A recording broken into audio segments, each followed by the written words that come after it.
Bonjour. Bonjour à tous. J'espère que tout le monde m'entend. Donc, je me présente, je m'appelle Benjamin Stanislas.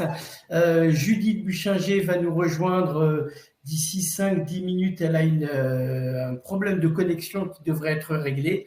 Donc, je vais prendre le temps de me présenter. Déjà, je m'appelle Benjamin Stanislas. Je dirige un cabinet de conseil et de recrutement qui s'appelle le groupe Guèdre. Donc, je fais du recrutement depuis 2004 sur le secteur IT. Merci de me confirmer qu'on m'entend bien. Donc, sur le secteur IT, et depuis 2017, j'ai repris une activité de conseil que j'avais entamée à la fin des années 90, au début des années 2000, du conseil en organisation, puisque j'ai actualisé mes connaissances en suivant un master en gestion et dynamique des organisations à l'École des Mines de Paris et à l'ESCP. Ça, c'est pour ma partie. J'ai rencontré Judith sur certains sujets que nous partageons avec une approche différente puisqu'elle a une approche juridique. Donc, je travaille pour ma part essentiellement sur les organisations, mais sur les sujets sociétaux tels qu'ils sont vécus au sein des organisations, donc les drames de la vie, les burn-out, les violences conjugales, l'intégration de l'intelligence artificielle si elle pose des problèmes d'adhésion, puisque il y a des gens qui sont extrêmement réfractaires avec des comportements parfois un peu irrationnels. Mais j'en viens directement au sujet. Donc le sujet qui nous occupe aujourd'hui, c'est le sujet de la grande démission et du sens au travail. Donc, je vais développer au travers de 4 questions. En attendant l'arrivée de Judith, je me poserai des questions et j'y répondrai. Vous connaissez le fonctionnement. Vous avez un chat. Vous pouvez, donc déjà certains se sont présentés, mais bonjour à tous. Mais vous pouvez aussi évidemment poser des questions. Je m'efforcerai d'y répondre, pas en temps réel, plutôt dans un second temps. Donc, vous pouvez les poser au fil de l'eau, si vous le souhaitez, et je prendrai le temps de prendre des notes et d'essayer d'y répondre, soit une à une, soit offrir une réponse globale à plusieurs questions. Voilà. La première question sur la grande démission, donc c'est de savoir s'il y a véritablement une grande démission en France. Alors, on en parle beaucoup. Quelle est la réalité? Alors oui, il y a une grande démission en France, c'est un véritable phénomène. Et il est naturel qu'il n'échappe pas à la France, puisque la France est un grand pays industriel et qui subit, comme tout le monde qui vit, les cycles de l'économie, d'autant plus que cette économie est d'une part mondialisée et surtout très très réactive. Donc, ce qui arrive dans les autres pays et notamment aux États-Unis arrive naturellement en France. Alors, de quoi parle-t-on exactement? La DARES, qui est la direction de l'animation, de la recherche, des études statistiques de l'administration publique, donc publie régulièrement des statistiques et a fait une enquête sur cette fameuse démission. C'est un document normalement qui vous est transmis en copie ou alors qui vous sera transmis, ça c'est à voir avec Judith sur les aspects très techniques. Donc qu'est-ce qu'elle remarque? Elle remarque qu'il y a effectivement, voilà, Judith nous a rejoint, excellent. Donc, j'avertis Judith, je me suis présenté, j'ai dit que tu avais quelques soucis de connexion, mais que tu devais nous rejoindre. Et j'ai entamé la réponse à la première question, c'est-à-dire de savoir s'il y avait véritablement une grande démission en France et pourquoi en France. Donc, pourquoi en France? Parce qu'on est dans une économie mondialisée. Alors, qu'est-ce que nous dit la DARES? Elle nous dit effectivement, il y a un taux élevé de démission, c'est-à-dire des gens qui quittent leur travail. Mais ce taux n'est pas inédit puisqu'il est semblable au premier trimestre 2008, c'est-à-dire avant la crise de 2008, à l'époque où les choses allaient plutôt bien. Donc, en fait, ces grandes démissions, ces vagues de démissions interviennent quand le marché se porte bien et qu'il y a un certain nombre d'opportunités dont veulent se saisir les employés, soit parce qu'ils sont chassés, ils sont sollicités, soit parce que c'est l'occasion pour eux d'aller chercher un poste assez similaire dans une autre entreprise pour un salaire bien meilleur, avec des hausses de salaire qui sont parfois de 10 à 15%. Alors, j'en parle parce que, étant recruteur depuis 2004, j'ai vécu à la fois les crises et les après-crises. Et donc, il y a toujours des gens qui pensent qu'ils vont obtenir 20-25% de plus que le salaire, à part des situations très exceptionnelles où on est en tension sur des compétences. C'est quand même assez rare. On est plutôt sur des augmentations de salaire de 10-15% maximum. En tout cas, c'est un petit peu la norme dans les périodes de grandes démissions. Donc, il y a effectivement des grandes démissions.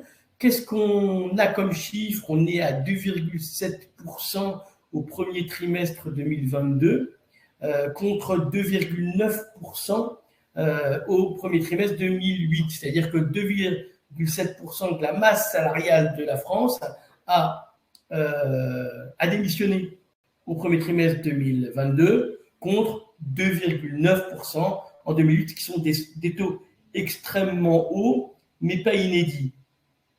C'est, selon la DARES, et je vais revenir, des choses un petit peu cycliques. Aux États-Unis, on trouve du 3% en décembre 2021, qui était le taux le plus haut depuis les années 2000. Ce que dit la DARES, ce que disent les statisticiens, c'est que c'est cyclique et conjoncturel. Pour ma part, je pense que ça cache des réalités très très différentes. Je parle entre 2022 et 2008. Pourquoi? Parce que il y a trois choses auxquelles il faut faire extrêmement attention. Le premier, c'est la façon dont les gens démissionnent. Le deuxième, c'est les recrutements qui suivent, qui ne sont pas évidents. Après, quel sens donner? Qu'est-ce qu'exprime ce type de démission? Donc, j'y viens d'un point. D'abord, la façon dont on démissionne aujourd'hui, en 2021-2022, est extrêmement brutale. En tout cas, c'est ce que je constate auprès de mes clients pour lesquels je recrute, auprès de mes clients pour lesquels je travaille un petit peu sur l'organisation.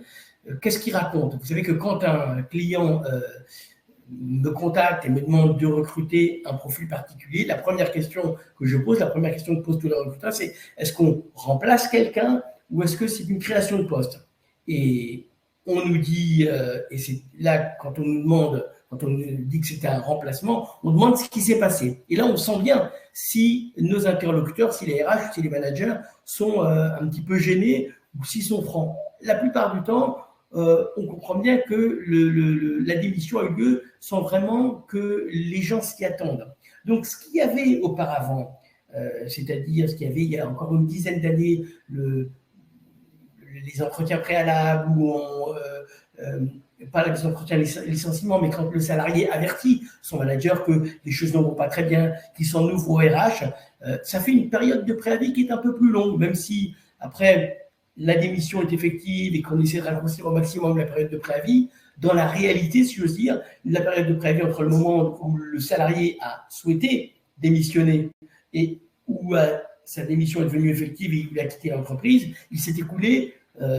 plusieurs mois, ce qui a permis à l'entreprise d'abord de comprendre les raisons, d'en parler au sein des équipes et puis d'anticiper les recrutements. Aujourd'hui, les choses sont beaucoup plus rapides, beaucoup plus brutales. Un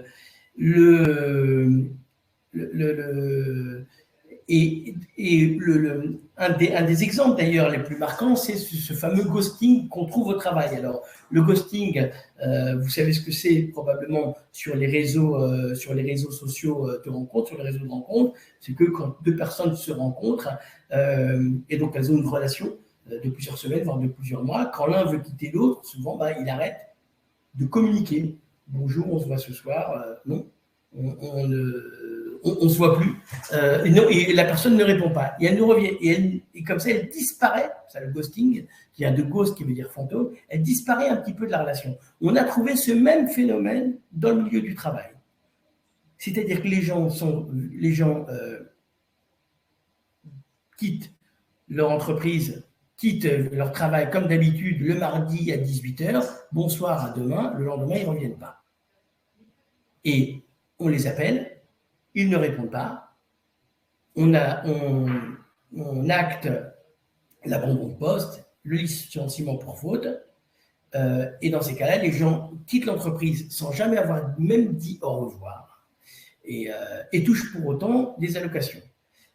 Donc d'ailleurs, la législation est en train de changer puisque de l'abandon de poste, on peut passer sous certaines conditions à la démission. Donc, on peut qualifier l'abandon de poste de démission, mais il faut pouvoir contacter quand même le salarié. Donc, à quoi je veux en venir, c'est que la démission aujourd'hui est devenue un processus extrêmement rapide, extrêmement réactif et parfois extrêmement brutal entre le salarié et l'entreprise.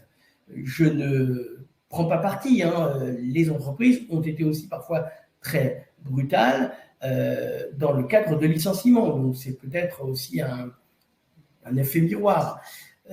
En tout état de cause, qu'est-ce que ça produit comme effet?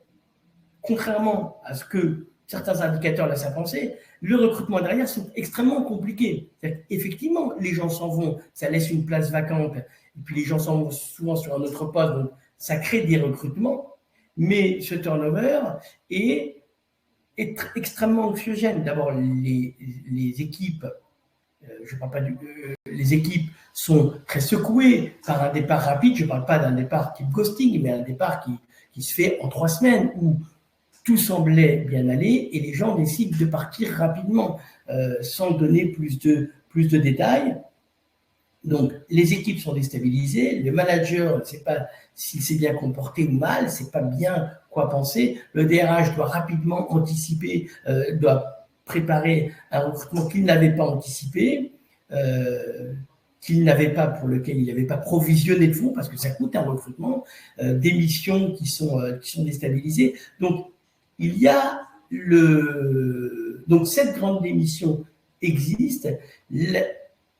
Contrairement à ce que disent les statistiques, bien que ce ne soit pas inédit, que ça puisse être considéré comme cyclique, à mon sens, ça reste quand même extrêmement brutal, extrêmement compliqué, à mon sens, et selon mon expérience, et ça génère beaucoup d'anxiété et des difficultés de recrutement derrière. Le troisième point, ce que cela exprime, c'est les vives tensions qu'il y a entre les salariés et entre l'entreprise. Pas entre les salariés lambda et leur entreprise, mais d'une façon salariée entre le salariat et l'image que l'on a de l'entreprise.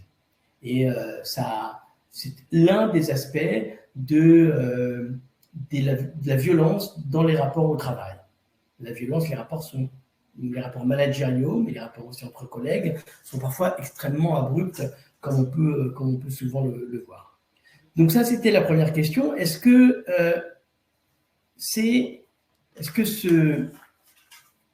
cette grande démission est-ce qu'elle exprime la crise du sens?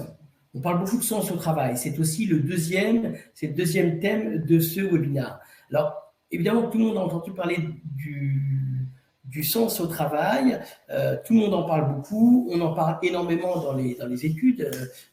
La Fondation Jean Jaurès fait régulièrement dans ce domaine-là. Pour autant, il me semble important de préciser ce que l'on entend par là. Donc, qu'est-ce que c'est que le sens? D'une part, et pour l'avoir vécu, pour l'avoir observé, le sens, ce ne sont pas les valeurs. C'est-à-dire qu'on peut adhérer à des valeurs d'entreprise, des valeurs d'équité, des valeurs écologiques, ou aller dans une entreprise qui ne vit pas uniquement de la publicité. Je l'ai vu chez de nombreux salariés, candidats, qui ne voulaient pas intégrer telle entreprise ou telle autre entreprise. Pour autant, ça ne fait pas un sens à la vie. C'est des choses importantes, c'est des petits jalons. On devient écolo, on adopte des comportements écologiques, ça ne donne pas pour autant un sens à la vie. Un sens au travail, un sens à la vie. Qu'est-ce que c'est qu'un sens à la vie? C'est des idées pour lesquelles on vit, pour lesquelles on meurt. C'était à une époque la dignité, l'honneur. Certains diront c'est des choses pour lesquelles on va au paradis. Mais voilà, j'emploie des phrases fortes pour bien faire la différence entre ce qu'a proposé un temps l'entreprise, c'est-à-dire certains idéaux, et qui n'ont pas pu remplir cette demande qui était d'avoir un sens au travail. Le sens, c'est une boussole, c'est la direction qu'indique une boussole. Alors, d'ailleurs, une anecdote, j'étais avec un candidat en entretien qui passait d'un poste d'expert à un poste de manager. Et donc, on creuse sur son parcours professionnel et il me raconte qu'à 14 ans, il a fait de la navigation, il est devenu skipper. Et il me dit, la navigation m'a sauvé la vie. Et c'est pour ça qu'il a commencé sa carrière comme designer de bateau. Et, je ne peux pas en dire plus sur sa carrière parce que je ne voudrais pas que son identité soit dévoilée, mais après sa carrière est devenue très très différente, elle est plutôt dans l'IT. Donc, mais ce que je veux dire par là, c'est que voilà ce que c'est que le sens au travail, c'est quand on a le sentiment que quelque chose nous habite, nous incarne. C'est pour moi le mot qui est très important. C'est ça qui manque aujourd'hui, c'est que le travail nous incarne. C'est pas seulement d'avoir des valeurs. Donc, d'ailleurs, ce sens, j'ouvre une parenthèse, ce sens du travail, c'est souvent l'instant que le recruteur doit saisir dans un entretien. Sinon, c'est du fast-checking, comme on dit. On check à la fois des compétences techniques, des hard skills, des soft skills, mais à un moment, ce que doit faire un recruteur, et ce que j'ai l'habitude de faire, en essayant de dévier certains entretiens, c'est d'aller au fond, de savoir quelle est l'ambition de la personne. C'est pas pour autant qu'on va lui refuser un poste, accepter un poste, mais il faut savoir ce que les gens ont comme motivation quand ils quittent un poste et prennent le risque d'aller sur un autre poste ou au sein d'une autre entreprise. Alors, le sens du travail, oui, il y a une perte de sens au travail, mais juste un petit peu d'histoire pour essayer de comprendre d'où ça vient et comment c'est vécu aujourd'hui. Les grandes entreprises et les grandes organisations, avant les années 80, étaient incarnées par des hommes et par des histoires. Peugeot, c'est Monsieur Peugeot, c'est Michelin, Ford, les Antoine Riboud de Danone. Donc, on a des gens, ce ne sont pas tant des personnages très importants, c'est que c'est un personnage qui incarne une histoire. Eastman Kodak. Donc, il faut un personnage, un corps, qui va incarner l'histoire de l'entreprise, laquelle entreprise est porteuse de sens. Elle arrive avec un message, elle arrive avec quelque chose. Ford veut faire quelque chose. Antoine Riboud veut faire quelque chose. Il ne vend pas seulement de la nourriture, Ford ne vend pas seulement des voitures. Et cette histoire est incarnée par quelqu'un, par un homme, une femme, par un dirigeant, par une histoire. L'histoire est incarnée dans un homme. Et ce qui se passe dans les années 80, il y a un tournant important, c'est la financiarisation des organisations. Donc finalement, les organisations sont des financiers entrent au capital des organisations. On sait ce qui se passe, je vais très vite. Ce qui se passe, c'est que les objectifs sont des objectifs à court terme et surtout, il y a une grande homogénéisation de toutes les entreprises. On parle de champ institutionnel, on parle de champ organisationnel, c'est-à-dire que toutes les entreprises adoptent les mêmes pratiques. Le métier, ça c'est le deuxième grande étape, c'est le métier perd de son statut. On était quelqu'un, pas seulement médecin, notaire ou avocat, on avait un métier, on était fondeur, on avait une expertise qui était unique, qui valait quelque chose, même si le métier n'était pas extrêmement, n'était pas très valorisé.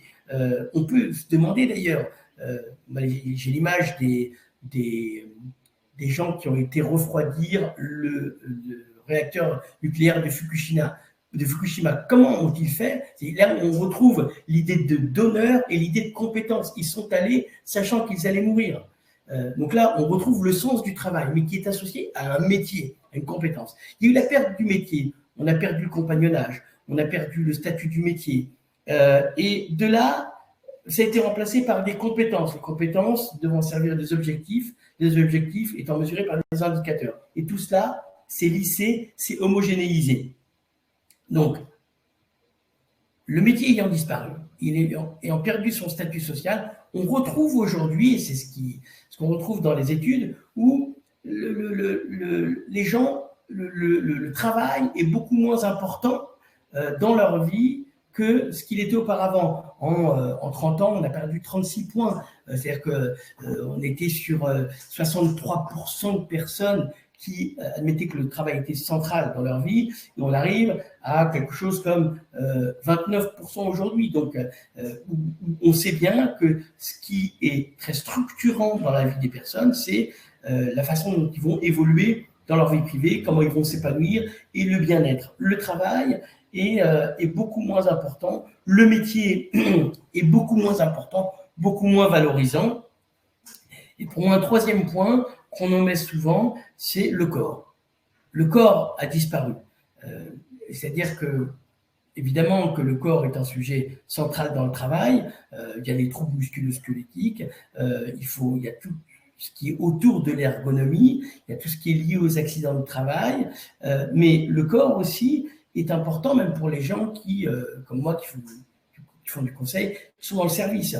On travaille avec son corps et on voit que dans les entreprises, avec l'arrivée du bien-être, du bonheur, etc., on a relégué le corps de côté. Si j'osais une image, je dirais que le corps joue au baby-foot et l'esprit continue de travailler et remplit des tableaux Excel.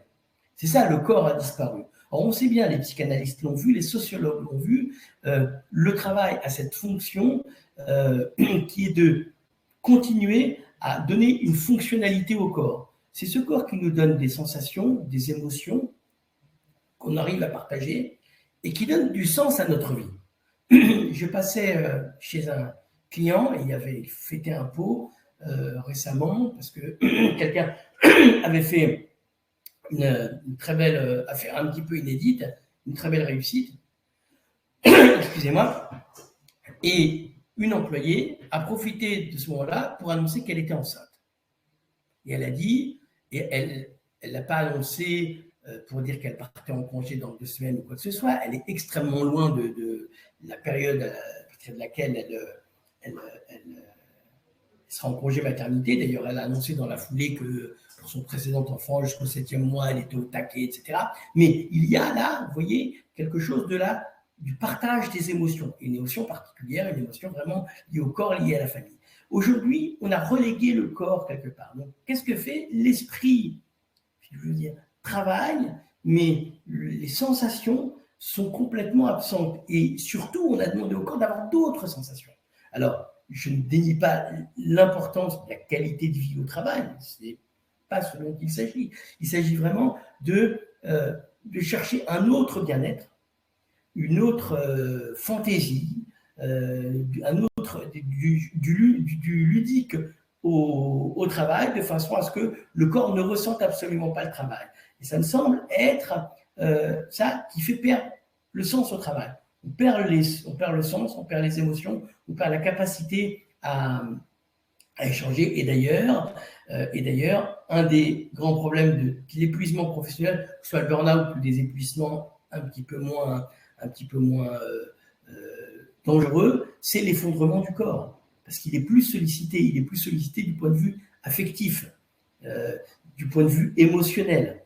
Donc voilà pourquoi, effectivement, on trouve beaucoup moins de sens au travail, parce qu'on le rattache moins à l'histoire. Je fais référence à mon candidat qui me parlait de la voile et qui raconte toutes ses expériences professionnelles au travers de ce qui lui a permis d'avoir une activité sociale, parce que si la voile lui avait sauvé la vie, c'est qu'il était fils unique et qu'il est devenu beaucoup plus sociable. Donc, il y a comme ça, le sens au travail, c'est réussir à partager, déjà à vivre, à incarner une histoire du travail, une histoire professionnelle et réussir à la transmettre, à la partager.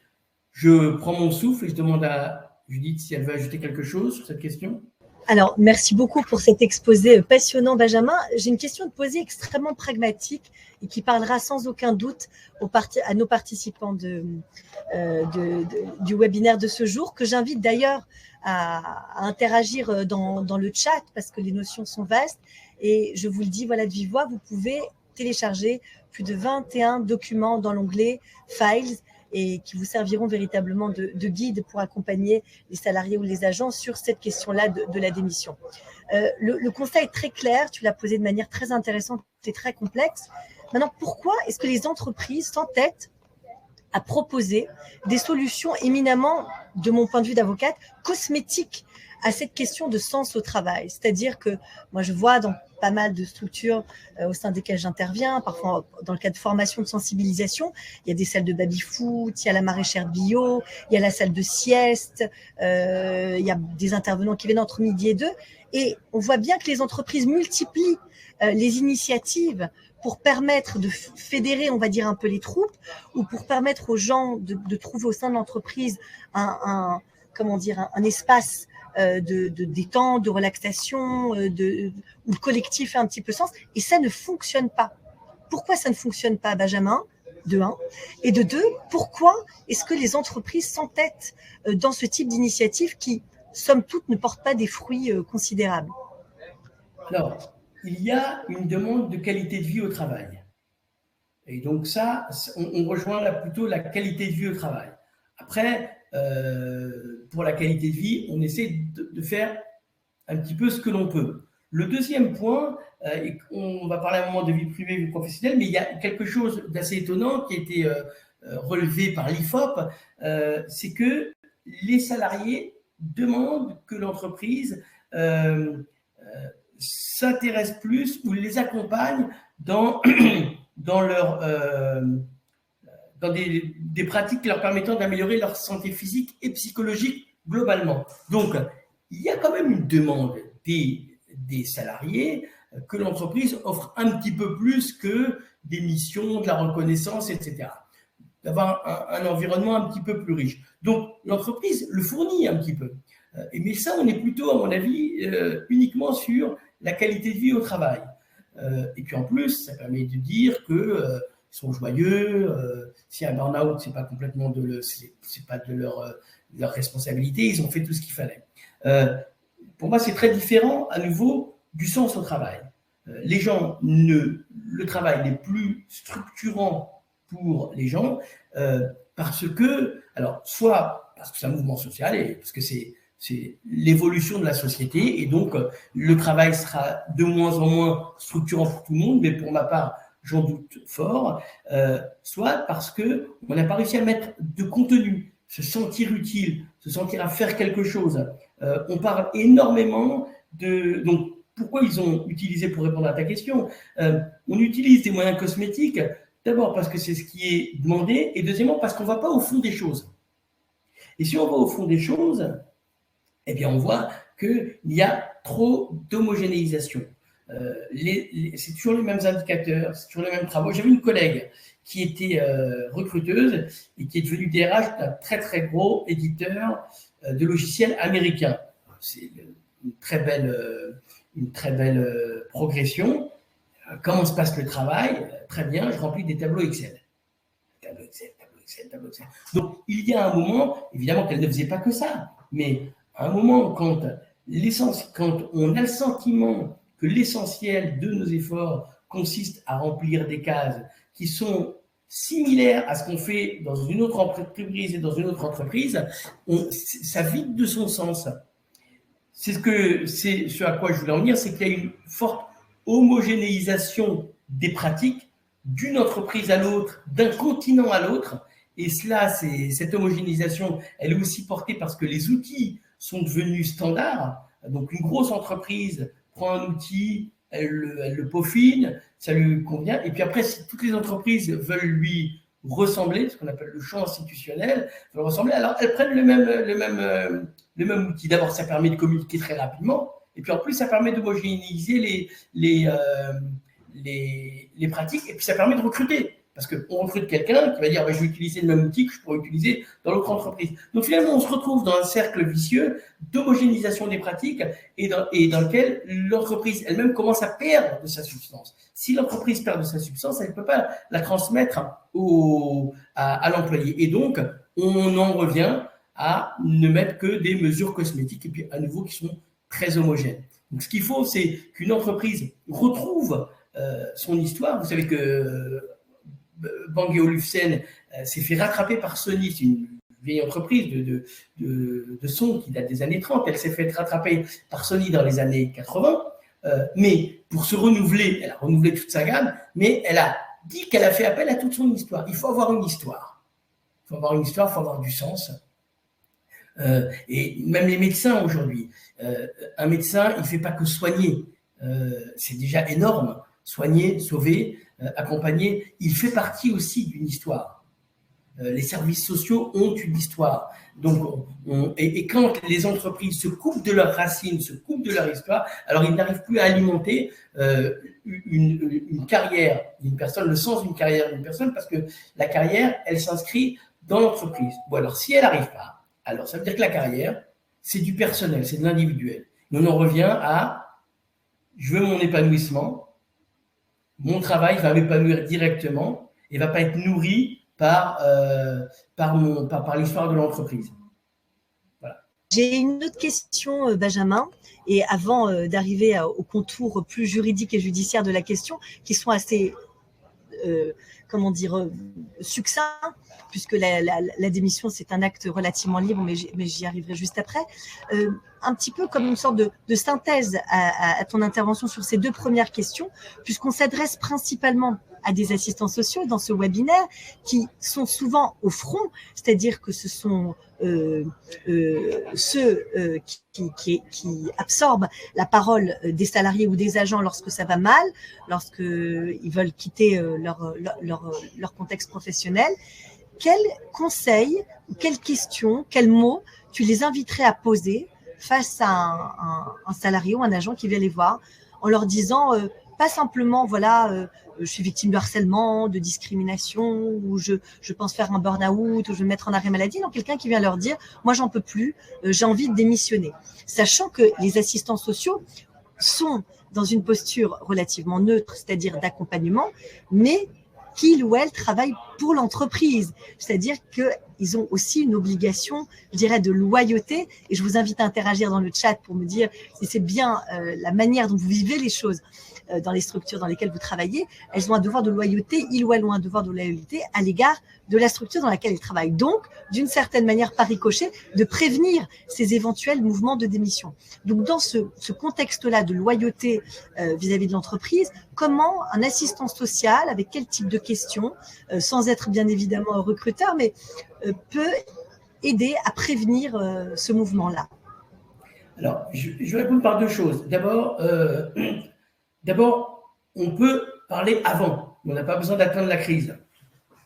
Et donc, il faut, je ne doute pas que les assistantes sociales souhaitent le faire, mais en ont-elles et en ont-ils les moyens, c'est-à-dire d'avoir des entretiens réguliers, libres, avec des entretiens semi-directifs, et on précise, avec les employés, pour mettre du fond, du sens au travail. Qu'est-ce que c'est? Équilibre, vie privée, vie professionnelle, c'est quoi précisément? Comment? Et d'abord, on dit jamais c'est pourquoi, on dit c'est comment ça se passe. Donc déjà, parler avant. Quand j'ai fait le master, j'ai vu qu'il y a beaucoup de gens qui interviennent, consultants en organisation, qui travaillent sur les organigrammes, le processus de travail, qui n'interrogent jamais les employés. Pour moi, c'est une aberration. Donc déjà, on entre, on parle avec les gens avant qu'ils soient à cran, de façon à avoir vraiment une parole libre et apaisée. Le deuxième point, quelles questions? Alors, ce n'est pas des questions, pour moi, c'est des techniques. Moi, j'en ai retenu deux. C'est d'abord la technique de la carte mentale que j'ai utilisée il y a bien longtemps, c'est de faire dessiner. Moi, ce que je propose, ce que j'ai déjà fait, c'est dessiner votre entreprise. Vous prenez quelqu'un, vous lui dites dessiner Thalès, par exemple. J'ai fait l'expérience. Qu'est-ce que je fais? Alors, on donne une feuille, un stylo, c'est tout, ou un feutre, ou plusieurs feutres de couleur, mais à tous la même chose. Et on a une seule, dessinez votre entreprise. Il faut avoir vraiment le même, comment dire, la même demande. Et des gens vont dessiner un bureau, d'autres vont dessiner le globe avec plusieurs localisations mondiales, d'autres deux bâtiments, d'autres un laboratoire, d'autres le produit. Et après, on les fait parler dessus.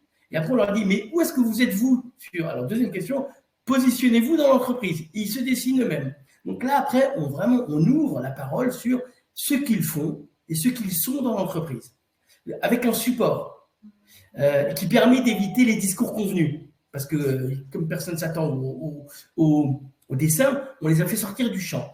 Deuxième point, qui est très important aujourd'hui, qui est un terme et qui est quelque chose qui est fondamental, c'est le parcours. On parle du parcours du patient, on parle du parcours des victimes, il faut parler du parcours des salariés, puisqu'il y a du télétravail, du flex office, du travail hybride, du travail par mission, des projets qui se montent par mission avec des gens qu'on ne connaît pas, beaucoup de Zoom avec des gens dont on ne sait s'ils sont à 20 km ou à 20 000 km. Donc, parlez du parcours. Dessinez votre parcours dans l'entreprise. Le parcours d'une journée ou le parcours pendant cette année. Et quand on dessine, alors la parole se libère un peu plus et on arrive au fond. Voilà, on recueille un matériau qui est extrêmement riche. Pas besoin d'aller dans le codage, dans le surcodage, mais au moins on recueille un matériau qui a, pour le coup, beaucoup plus de sens que des entretiens qui sont déjà préformatés, où les gens se répètent, ils arrivent, ils sont fatigués, ils se répètent, etc. Ils arrivent la boule au ventre de savoir s'ils vont être licenciés ou augmentés. Après, ils voient que c'est ni l'un ni l'autre, on respire, je passe à autre chose, je me mets en pilote automatique et je déboule mon histoire. Voilà mon conseil. Merci beaucoup, Benjamin. C'est très intéressant. Alors, je vais rentrer là tout de suite dans la définition juridique stricto sensu de la notion de démission. La notion de démission, je vous invite à la noter précisément, mais de toute façon, vous la retrouvez dans l'onglet Files. Je vous ai mis beaucoup de documentation extrêmement précise. Elle se définit comme étant la rupture unilatérale du contrat de travail, c'est-à-dire qui dit unilatéral dit que forcément l'employeur n'est pas dans la boucle et ne participe pas au départ du dit salarié ou de l'agent. Donc cette démission, elle se fait exclusivement à l'initiative du salarié. Elle ne se présume pas. C'est-à-dire qu'il n'y a pas a priori, et je dis bien a priori, et c'est là que ça va être très intéressant, il n'y a pas de red flag, il n'y a pas de signaux préempteurs où on peut se dire « Ah, cette personne, on a l'impression, elle subit peut-être de la discrimination, ou elle rentre de congé maternité, elle n'a pas été bien réintégrée aux équipes, voilà, elle subit tel ou tel type de harcèlement, ou on sent que il y a des sous-effectifs dans son équipe, donc elle est au bord du burn-out. » Pas du tout. La démission, c'est vraiment un contexte où, a priori, l'employeur ne peut pas présumer que son salarié va démissionner. Elle marque ce qu'on appelle une volonté non équivoque. C'est très important, c'est-à-dire c'est une volonté claire de rompre le contrat de travail. Ce qui veut dire, de facto, que le salarié n'a pas à motiver sa décision de démissionner auprès de l'employeur. Et ce qui veut dire qu'il n'y a aucun formalisme qui est imposé ni par la loi, ni par la jurisprudence. Et troisième point qui est extrêmement important, c'est que la démission peut intervenir à tout moment du contrat de travail. Elle peut intervenir pendant la période d'essai, elle peut intervenir après en CDD, en CDI, après 30 ans d'ancienneté ou 1 an d'ancienneté, peu importe, qu'on soit cadre ou employé, peu importe, ou CEO d'une grande entreprise. Donc, tout ça, c'est des éléments qui sont absolument cumulatifs. C'est très, très important parce que si on sort de tous ces éléments cumulatifs, eh bien, la démission peut être retraduite en licenciement sans cause réelle et sérieuse. Je me répète parce que c'est très important d'être didactique pour que vous ayez bien en tête ce qu'est la démission et ce qu'elle n'est pas. Donc, ce qu'elle n'est pas, ça peut être donc un licenciement ou une sorte de négociation vers une rupture conventionnelle. C'est une rupture unilatérale du contrat de travail. Ça ne se présume pas. C'est une volonté claire, donc non équivoque. Et quatrième point, le salarié n'a pas à motiver sa décision. Donc tout ça, c'est des éléments très, très importants qui signifient, je dirais en quelque sorte, la brutalité de l'acte. C'est comme Benjamin a parlé du ghosting, moi je parlerai d'une sorte de divorce qui n'a pas du tout été annoncé, que je vois parfois malheureusement arriver au cabinet, des gens qui se disent je comprends pas, il y a 5 ans, 10 ans, 15 ans, 20 ans de vie commune, il m'a envoyé un courrier d'avocat et je comprends pas ce qui se passe. La démission, pour vous donner une image, ça s'assimile à peu près à cela. Alors, comment ça se passe en termes de procédure? Comme je vous l'ai dit, il n'y a pas de formalisme particulier. Par contre, tout de même, si vous voyez débarquer dans votre bureau d'assistants sociaux ou si vous êtes RH ou médecin du travail, effectivement, il faut inviter la personne que vous rencontrez à un minimum de formalisme. C'est-à-dire que signifier à minima par oral, simplement même par correction, ne serait-ce que pour la réputation de la personne qui démissionne. Je m'explique, dans énormément de milieux, vous avez un monde du travail qui peut fonctionner en circuit fermé. C'est-à-dire, voilà, Benjamin parlait de Thalès, ça peut être donc voilà le monde de l'aéronautique, ça peut être le monde de la grande distribution, ça peut être le monde de la pharmacie, ça peut être certaines fonctions publiques dans des ministères, bref, énormément de choses. Eh bien, effectivement, si vous démissionnez sans avoir un minimum, je dirais, de correction de formalisme, ne serait-ce que par oral, il est fort probable que vous soyez blacklisté si vous souhaitez postuler dans d'autres structures qui relèvent un petit peu du même domaine. Donc, à minima, il faut le faire par oral. Bien évidemment, il faut le faire par écrit, au moins par mail, un mail avec suivi, et évidemment, idéalement, par courrier recommandé. Alors, la seule obligation légale, véritablement légale, puisque vous avez compris que la démission échappe à tout ce qui est circonscrit dans le Code du travail, concernant tous les types de licenciements, les licenciements économiques, sans cause réelle et sérieuse, les licenciements pour faute grave, etc. Eh bien, le processus de démission échappe à tout encadrement, sauf sur un point qui est celui du préavis. C'est-à-dire que pendant cette période-là, on peut être dispensé de sa période de préavis, soit à sa propre demande, soit à la demande de l'employeur, mais la question du préavis et la question des congés payés doit absolument être posée, même si vous faites une démission, si vous posez une démission un petit peu du jour au lendemain.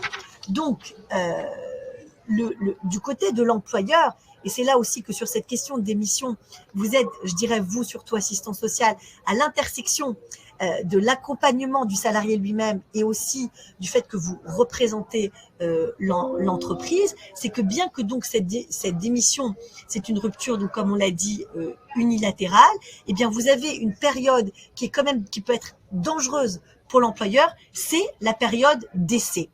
Un nouvel embauché qui découvrirait par exemple qu'il n'est pas attendu ou qui ne correspond pas aux attentes de l'employeur, qu'il n'a pas les compétences, que le poste qui lui a été décrit risque de répondre à d'autres sollicitations avant la fin de la période d'essai, etc.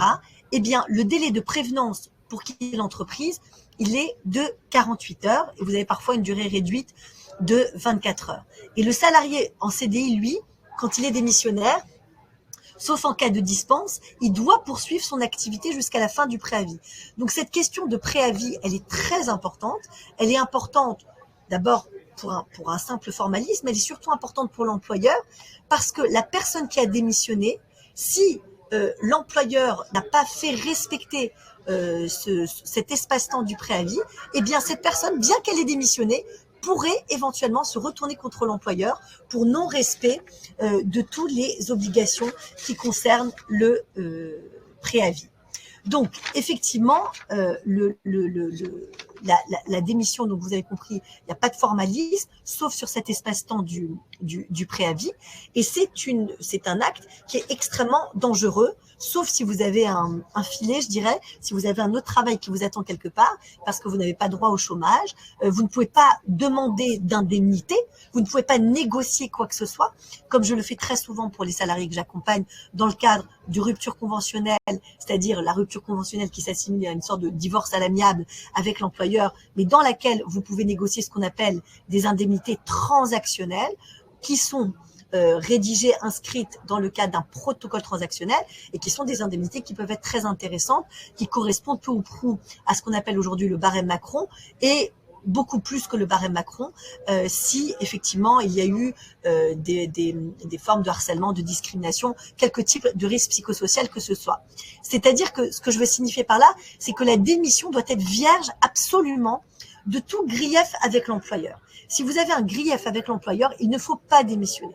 Même si vous n'en pouvez plus, même si vous voulez lâcher l'affaire, même si vous voulez devenir artisan, boulanger, que sais-je, changer complètement de vie, eh bien, il faut éviter de passer par la démission. Pourquoi ?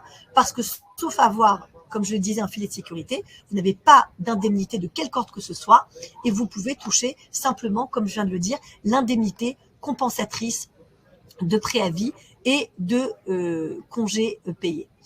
Donc, la démission n'ouvrant pas droit aux allocations versées aux demandeurs d'emploi, il faut, je dirais, un petit peu comme Benjamin vous l'a dit, de manière un petit peu contre-intuitive, quasiment manuelle, aider les personnes à voir un petit peu plus clair en dépassant un petit peu le formalisme de l'entretien qui pourrait les pousser à dire « Oh, bah, c'est pas grave, je m'en fiche, je démissionne quand même », parce que la démission, elle a des conséquences importantes, comme on l'a dit, à la fois donc pour le salarié, mais bien sûr pour l'employeur lui-même. Alors, il y a une manière de formaliser cette démission que souvent les salariés ne connaissent pas. C'est ce qu'on appelle la prise d'acte de la rupture de contrat de travail d'un salarié. Alors, qu'est-ce que c'est cette fameuse procédure de prise d'acte ? C'est pas une requête comme on peut le faire au prud'homme. La prise d'acte, c'est un mode de rupture de contrat prise par décision de justice. C'est-à-dire que le salarié, dans des modalités qui ressemblent à la démission, mais qui ne sont pas la démission, on va dire comme je viens de le décrire, c'est-à-dire absolument informelle, ou comme l'a dit Benjamin, on peut comme ça on ne revient pas le lendemain et on n'a prévenu personne. La prise d'acte, c'est le salarié qui va saisir le juge pour que ce dernier statue sur les reproches qu'il fait à son employeur. Alors ça doit être bien sûr des manquements suffisamment graves pour empêcher la poursuite du contrat de travail. Et cela va produire les effets, ce qu'on appelle d'un licenciement sans cause réelle et sérieuse, si les faits invoqués par les salariés le justifient. Dans le cas contraire, ça va produire les effets d'une démission. Qu'est-ce que je veux dire par là ? C'est-à-dire la prise, quand je vois arriver à mon cabinet des gens qui n'en peuvent plus, pour des raisons personnelles, et encore une fois, pas parce qu'ils ont des véritables griefs à l'encontre de l'entreprise, je les invite à creuser les griefs qu'ils pourraient avoir à l'égard de l'employeur, puisque les choses sont pas binaires, c'est pas blanc ou noir. Souvent, en général, quand les gens veulent démissionner, c'est qu'il y a une sorte de saturation, que ce soit dans la mission ou alors dans le contexte du travail ou dans les interactions qu'on peut avoir avec ses collègues ou sa hiérarchie. Eh bien, dans ces cas-là, si vous rentrez dans un contexte où il peut y avoir un minimum de grief contre l'employeur, il ne faut pas démissionner. Il faut démissionner dans la forme, mais dans le fond, il faut faire ce qu'on appelle une prise d'acte de la rupture du contrat de travail, c'est-à-dire partir un peu comme quelqu'un qui démissionne du jour au lendemain, mais écrire un document qui vaut, on va dire, rupture, c'est le terme, la rupture du contrat de travail. Et donc, il faut l'envoyer à l'employeur et dire, regardez, voilà, moi, je n'en peux plus. Alors, il faut bien évidemment être accompagné d'un avocat parce qu'il faut pouvoir retranscrire très clairement les griefs qu'on a contre l'employeur. Et c'est autant de griefs qu'il va falloir prouver, évidemment, mettre en avant. Et à ce moment-là, l'avocat va déposer une requête auprès du Conseil des prud'hommes. Et ce sera au Conseil des prud'hommes de qualifier cette prise d'acte. Soit cette prise d'acte, première option, eh bien, c'est une sorte de démission légitime qui valait la peine, qui devait être mise en lumière par le salarié. Le salarié était dans son droit, en quelque sorte, de démissionner. Et bien, dans ce cas-là, sa démission, c'est-à-dire sa prise d'acte, sa démission sera requalifiée donc en prise d'acte formellement parlant et requalifiée en licenciement sans cause réelle et sérieuse. Par contre, quand vous faites cette prise d'acte, c'est-à-dire cette démission formalisée, eh bien vous prenez quand même le risque de vous voir débouté de vos demandes. Et dans ce cas-là, votre prise d'acte, pour le coup, sera qualifiée en démission formelle et vous n'obtiendrez rien, aucune indemnité corrélée au licenciement, aucune indemnité chômage, rien de tout cela. Voilà. Donc, si vous aviez quelque chose à retenir sur la partie juridique et judiciaire, c'est l'absence de formalisme total de ce type de procédure.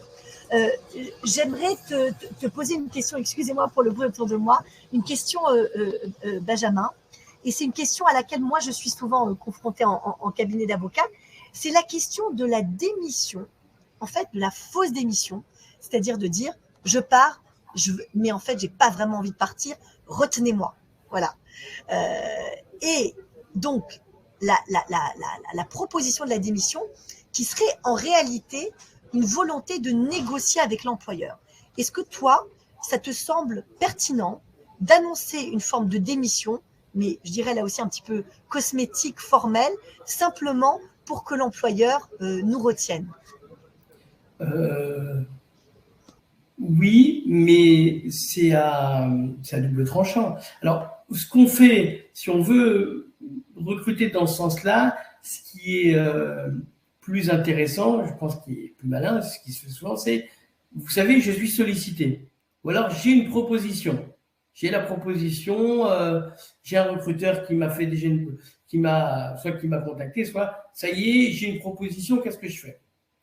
Voilà. Donc, on peut comme ça, plutôt que de dire je vais démissionner, qui, comme tu l'as dit, s'apparente vraiment à un divorce, c'est-à-dire, parce que démissionner, c'est de dire ça ne me plaît pas. Les conditions de travail, etc., ne me plaisent pas. Donc, il n'y a pas les managers et les entreprises n'ont pas tellement envie de retenir la personne qui dit je ne suis pas bien ici.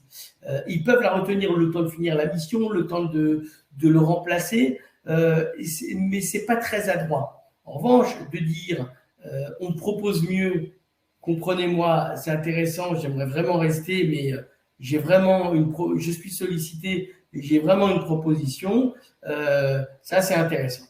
Ça c'est un bon moyen de négociation. Merci beaucoup, Benjamin. Et je rajouterai par rapport à la négociation qu'effectivement, il ne faut pas trop jouer à ça, mais on peut tout à fait brandir le risque de la démission, surtout lorsque, par exemple, le service est en sous-effectif et que vous savez qu'on a besoin de vous.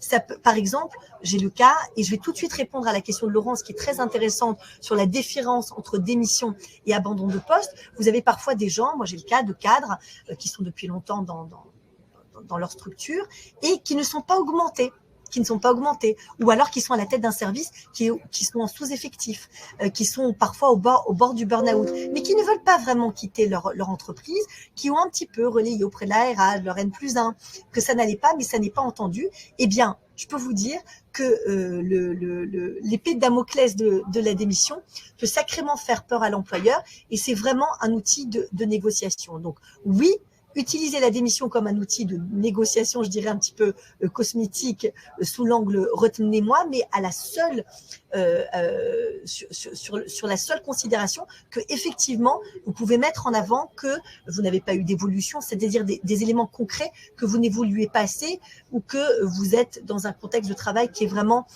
difficile pour vous. Et la négociation, ça peut être des choses très importantes, je le répète, moi je le fais très souvent.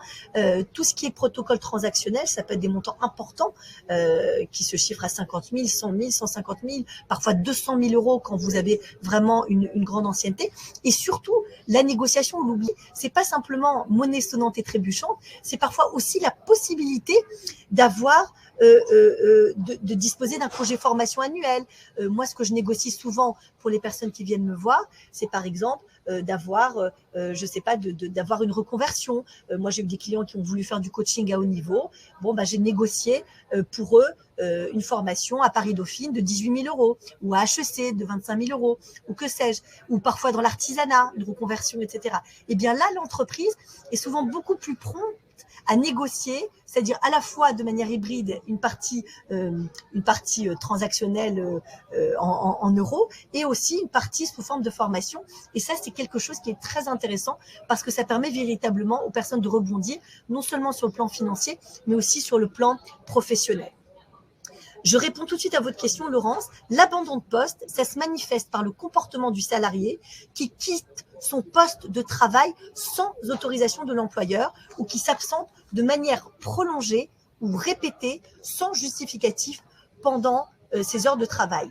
Il n'y a pas, par exemple, d'abandon de poste lorsque le salarié quitte son travail sans autorisation de l'employeur pour l'un des motifs suivants, par exemple décès d'un proche, droit de retrait quand on se sent en danger ou consultation d'un médecin justifié sur son état de santé.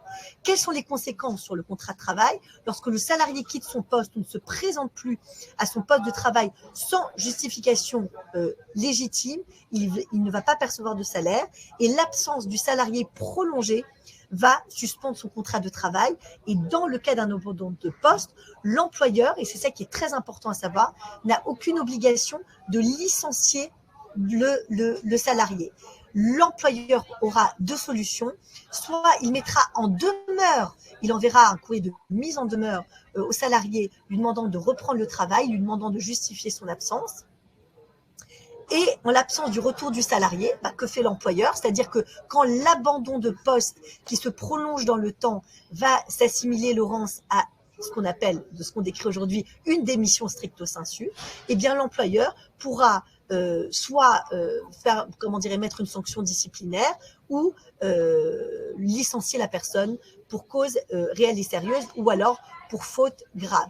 Donc l'abandon de poste, je dirais, c'est, pour répondre à votre question, Laurence, de manière encore plus fine, c'est une sorte de préalable à la démission. Ça s'apparente à une démission en douceur, qui n'est pas forcément sèche, qui n'est pas une rupture unilatérale, univoque, comme on l'a décrit, mais qui est quelque chose qui s'apparente à une démission step by step. Alors, il faut faire attention, ça aussi. Moi, j'ai une cliente, par exemple, qui a abandonné son poste, qui n'a pas démissionné, stricto sensu, qui n'a pas envoyé de courrier de démission, qui n'est pas partie. Eh bien, elle a été licenciée. Et il a été effectivement très difficile après de négocier, même si effectivement son contexte professionnel était difficile, etc. Donc, attention à l'abandon de poste. L'abandon de poste, même si on va pouvoir, on va dire, subir une sanction disciplinaire ou une absence de salaire pendant un certain temps, eh bien, peut se transformer en licenciement pour faute grave. Et là, effectivement, même si vous avez, par exemple, moi j'ai eu le cas d'un autre client qui avait 25 ans d'ancienneté dans une structure, absence prolongée, pas de démission, abandon de poste, eh bien, ça a été effectivement très difficile de négocier quoi que ce soit. Dernière question. Avant de finir ce webinaire, c'est l'interrogation, en tout cas vraiment structurelle, centrale, qui poursuit la question sur la crise du sens, Benjamin. C'est toute l'interaction vie professionnelle, vie personnelle, qui pour moi est véritablement au cœur du mouvement de démission que je vois au cabinet. Est-ce que tu pourrais nous en dire plus au regard de ta pratique terrain en tant que recruteur? Est-ce qu'effectivement cette question de l'équilibre entre la vie privée et la vie professionnelle conduit massivement à des démissions? Elle a conduit clairement à des démissions quand après le premier Covid, après le premier confinement, elle a conduit à des démissions quand les entreprises voulaient absolument que les gens reviennent au travail, même si toutes les conditions sanitaires étaient remplies et les entreprises qui ne voulaient pas prendre le pli du télétravail. Donc moi, j'ai eu vraiment un client qui a eu des démissions en cascade. Je l'avais déjà supplié de mettre en place du télétravail avant le Covid, avant qu'on en ait connaissance. Ça se faisait. Après, je lui dis encore plus, et c'était impossible de recruter pour lui. Donc, effectivement, à ce moment-là, et donc là, j'élargis, à partir de ce cas-là, quand les conditions de travail vraiment entament l'équilibre vie privée, vie professionnelle, oui, il y a une véritable démission parce que on sait bien maintenant que le métier n'est plus ce qui est structurant dans la vie, mais c'est plutôt un épanouissement personnel et un véritable équilibre. Maintenant, il faut relativiser ça. C'est-à-dire que les gens s'imaginaient qu'il allait avoir beaucoup plus de temps libre. On a énormément de temps libre. Pas une critique, c'est un constat. Entre, je crois, 93 et maintenant, il y a eu 214 heures en moins de travail. Les gens vont plus travailler le vendredi après-midi, donc et ça fait 7 semaines en plus. Donc, on voit un abaissement des heures et les gens s'attendaient que cet abaissement cet accroissement du temps de loisirs soit aller faire du vélo avec les enfants pour les gens qui aiment être en famille, de bronzer, de lire pour ceux qui aiment lire. Mais finalement, ça s'est pas soldé par ça. Hein. C'est que dans la réalité, les gens grelottent sur leur canapé parce qu'il n'y a pas assez de chauffage. Donc, l'idée de la vie, l'idée d'un Éden de la vie privée s'estompe un petit peu. Donc, oui, il faut respecter cet équilibre et il ne faut pas empiéter. Maintenant, la réalité, c'est que, à part des cas précis comme je vous l'ai décrit, les salariés n'ont pas une idée très très précise de ce que c'est que cet équilibre, de comment construire cet équilibre. Donc, ce que je pense, c'est que il faut en parler parce que c'est vraiment une revendication importante. C'est une revendication importante. Et à nouveau, derrière cette revendication, je me demande si ce n'est pas un mantra finalement et pas une revendication parce qu'on ne sait pas exactement quoi y mettre derrière. Le télétravail, ça a vraiment été le bon exemple. Il y a du télétravail, mais les gens se retrouvent dans des cuisines avec des enfants qui crient derrière et qui courent. Ils veulent retourner au bureau au courant. D'autres, absolument pas. Donc, c'est extrêmement compliqué pour une entreprise, pour un manager, pour un DRH, de savoir comment mettre en œuvre cet équilibre vie privée, vie professionnelle. Donc oui, c'est important. Maintenant, à ce stade-là, c'est un mantra avec une certaine désillusion d'une part, des revendications fortes d'autre part. À nouveau, moi, ce que je fais, ce que j'engage à faire, c'est dès le début de dialoguer. Je donne un point, aucun candidat, ça fait depuis près de 20 ans que je recrute, aucun candidat m'a parlé de cela au début, m'a parlé de cela en entretien. On me dit, attention, je ne veux pas travailler jusqu'à 21h. Évidemment, et certains me le disent, c'est normal, surtout à des périodes dans des secteurs où c'est un petit peu la norme. Mais à part ça, personne ne parle véritablement d'équilibre vie privée, vie professionnelle parce qu'il faut entrer dans le détail. Donc ça, j'engage les managers à travailler avec ça. Le BCG, le Boston Consulting Group, avait fait je ne vais pas m'étaler là-dessus, avait fait une expérience qui s'appelait le PTO, le part-time, je ne me souviens plus, mais PTO, Boston Consulting Group, vous devriez trouver, où on autorisait à ce qu'une personne de l'équipe ait une soirée de libre par semaine obligatoire. Mais bon, alors ça peut sembler énorme qu'il n'ait pas de soirée. Bon, on est dans un univers dans lequel on travaille beaucoup et les gens l'acceptent. En revanche, ce qu'il voulait absolument imposer, c'est que chaque semaine, au début de la semaine, il y avait un employé de l'équipe qui disait, moi, ce jeudi soir, je suis off. Et tout le monde s'organisait pour que, quoi qu'il arrive, il soit chez lui.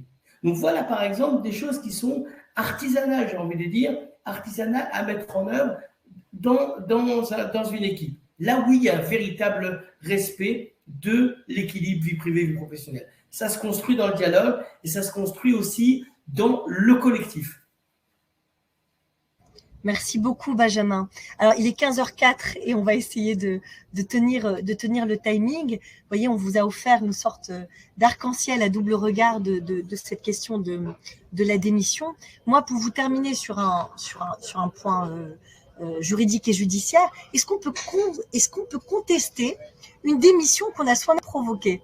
C'est-à-dire, est-ce qu'on peut aller devant le Conseil des prud'hommes alors qu'on n'a pas fait formellement une prise d'acte, dont je vous ai expliqué très clairement et que vous retrouverez ça aussi dans l'onglet les documents, qui est vraiment la procédure à suivre pour formaliser une démission. Mais si on n'a pas fait de prise d'acte, est-ce qu'on peut quand même aller au prud'homme? Alors oui, on peut aller au prud'homme si et seulement si, dans le courrier, dans la requête que vous allez adresser au prud'homme, vous avez des faits, ou les faits que vous invoquez sont suffisamment caractérisés en termes de gravité, de dangerosité, de risques psychosociaux pour requalifier la démission en licenciement. Mais c'est vraiment dans des cas très très difficiles où la personne n'a pas eu le choix de se défendre. Alors, ce que je voulais vous dire pour terminer, c'est qu'avec Benjamin, qui est donc un spécialiste de ces questions et qui travaille avec de nombreux experts, notamment sur la question du burn-out, mais la question du burn-out très très très élargie. Moi-même qui travaille en tant qu'avocate, vous le savez, depuis 10 ans à travers ma relation avec vous, assistants sociaux, RH, médecins du travail, qui est passionnant et qui nourrit considérablement ma pratique, j'essaye vraiment d'aborder la question de la démission, du départ de manière générale du travail, que ce soit dans la fonction publique ou dans le privé, avec le plus de finesse possible, justement grâce à nos interactions. Donc voilà, vous dire simplement qu'avec Benjamin, on a construit des programmes de formation, de sensibilisation sur ces questions-là, avec les experts de Benjamin et les experts de mon réseau. Et je pense que c'est très important parce que ce sont des questions éminemment sociétales pour lesquelles on apporte souvent, comme je disais, des solutions un petit peu cosmétiques, alors que et j'ai beaucoup aimé l'expression que tu as employée, Benjamin, parfois avec des solutions un peu artisanales, très pragmatiques, très pratico-pratiques, qui partent du terrain, et souvent de vous, assistants sociaux, on peut arriver vraiment à un mieux-être au travail. Pas à bien-être cosmétique, mais à un vrai mieux-être au travail. Benjamin, je te laisse le mot de la fin, et je vous rappelle aussi, n'hésitez pas à télécharger la somme des documents que vous avez dans l'onglet les documents, et si vous avez des salariés ou des agents qui se posent la question de la démission, n'hésitez pas à leur transmettre le bon de consultation juridique gratuite. Ils peuvent bénéficier donc d'une consultation au cabinet. Alors, les mots de la fin, j'en donnerai deux. D'abord, les émotions ont leur place dans l'entreprise. C'est ce qu'attendent les gens, parce qu'à partir des émotions, on entre dans l'entreprise et le travail s'incarne en nous. Et donc, ça prend du sens, ça fait sens, comme on dit. Alors, on est vraiment dedans. Et la vraie porte d'entrée, c'est les émotions, qui sont souvent laissées de côté. Donc, il faut les utiliser. Le deuxième point, c'est le recueil de la parole qui est trop rare, et il faut changer d'outil. L'entretien classique et les questionnaires, c'est dépassé, ça ne marche pas. Les psychosociologues, depuis 30 ans, et je suis toutes leurs recherches, ont réalisé ont construit d'autres outils de recueil. J'ai parlé des cartes mentales, j'ai parlé des parcours. Il y a énormément de choses qui s'adaptent à chaque situation et qui vous permettent d'aller recueillir la parole. Les gens se sentent entendus, vous recueillez un matériau extrêmement riche, et à partir de là, vous pouvez vraiment construire des politiques RH et des politiques sociales au sein de l'entreprise. On voit fleurir énormément de webinars sur le burn-out, les RPS, etc. Tout cela. À chaque fois, la même question, sans réponse. Mais comment on fait pour prévenir? Il ne s'agit pas de voir des signaux. Il s'agit d'engager le dialogue plus tôt. Mais j'ai parlé avec lui. Mais changeons, utilisez, et on est là pour vous aider, utilisez d'autres supports de recueil de la parole. Et de recueil de la parole, pas des victimes, hein, d'autres supports de dialogue pour pouvoir réengager le dialogue et faire naître d'autres types des relations beaucoup plus riches au sein de l'entreprise. Merci beaucoup, Benjamin, et merci à toutes et tous d'avoir participé à ce webinaire. Je vous donne rendez-vous la semaine prochaine sur un thème qui vous concerne en plein cœur, je dirais. C'est le secret professionnel. Un point sur le secret professionnel et le secret médical, notamment au regard du dépôt récent du rapport de la Civise sur les maltraitances faites aux enfants, sur l'obligation de signalement quand vous soupçonnez par exemple des violences conjugales. Voilà, c'est un vrai sujet, et surtout pour vous, assistants sociaux, votre secret professionnel interroge aussi le secret médical, notamment des médecins du travail ou d'autres professionnels. Merci à vous de nous avoir suivis. Merci beaucoup, Benjamin. Au plaisir de te retrouver pour d'autres interventions. Et je vous souhaite une bonne après-midi. Je vous dis à très vite. Au revoir.